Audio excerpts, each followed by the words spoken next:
असा उत्तू शांत जापदे साडे अंदर लगदी जंग सानू चुप छपीता वेख के पे आखण लोक मलंग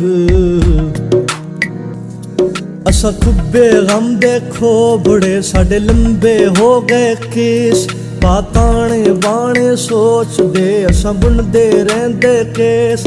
हुण छित्ती दौड़ी बुलिया साडी सूली टंगी जान तेनू वास्ता शाह अनैत दा ना तोड़ी साडा मान असा पैरी पाले घुंगरू साडी पावे जिंद धमाल साडी जान लबात से अपड़ी हुण छित्ती मुख विखाल साडे सिर ते सूरज हाड़दा साडे अंदर सीत सियाल बन छाहण चेतर रुख दी साडे अंदर भांभड़ बाल